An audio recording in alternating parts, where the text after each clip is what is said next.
রোববার দিবাগত রাতে জেদ্দার কিং আবদুল্লাহ স্পোর্টস সিটিতে কার্লো আনচেলত্তির রিয়ালকে ভুলে যাওয়ার মতো এক রাত উপহার দিয়েছে হ্যান্সি ফ্লিকের বার্সেলোনা।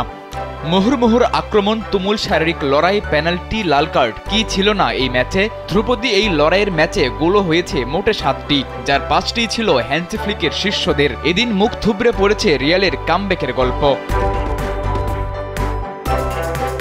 ম্যাচের মাত্র ৫ম মিনিটেই এগিয়ে যাওয়া রিয়াল মাদ্রিদ বিরতির আগে হজম করে 4 গোল। তবুও রিয়াল সমর্থকরা হয়তো আশাই ছিল আরও একবার কামব্যাকের গল্প লিখবে লস ব্লাঙ্কোসরা, কিন্তু সুপার কোপার ফাইনালে তা আর হয়নি। বরং বিরতির পরে আরও একবার রিয়ালের জালে বল জড়ায় বার্সেলোনা। অত্যাধুনিক ফিচার সম্বলিত বিভিন্ন সাইজ আর কালারের 250-টিরও বেশি ডিজাইন অপশন নিয়ে ওয়ালটন স্মার্ট ফ্রিজ, বোঝে আপনার প্রয়োজন। তবে ম্যাচের 56 মিনিটে এমবাপ্পেকে ডিবক্সের বাইরে ফাউল করে লাল কার্ড দেখেন গোলরক্ষক সিজনি। 10 জনের বার্সাকে পেয়ে সেট পিস থেকে গোল ব্যবধানও কমান রদ্রিগো, কিন্তু ওখানেই শেষ। ম্যাচের শেষের প্রায় 40 মিনিট বার্সা 10 জন নিয়ে খেললেও সেই সুযোগ নিতে পারেনি এমবাপ্পেরা।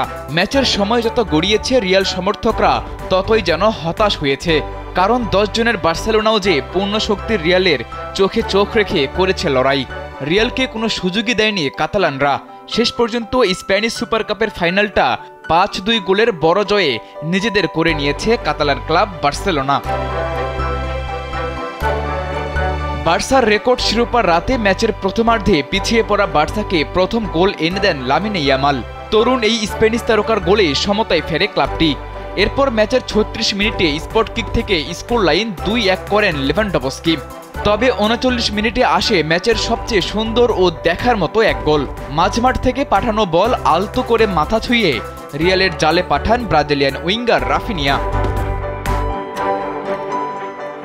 বিরতির আগে আলেহান্দ্রো বালদের ক্ষিপ্রতার সাথে নেওয়া শটে স্কোর লাইন দাঁড়ায় 4-1। বিরতির পর রিয়াল মাদ্রিদের কামব্যাকের গল্প ধূলিসাৎ করে আরও একবার বল জালে জড়ান রাফিনিয়া। কাউন্টার অ্যাটাক থেকে পাওয়া বল একজনকে কাটিয়ে স্কোর শিটে দ্বিতীয়বারের মতো নাম তোলেন সেলেসাও এই ফরওয়ার্ড। সাদাতুর রাফি, কালবেলা।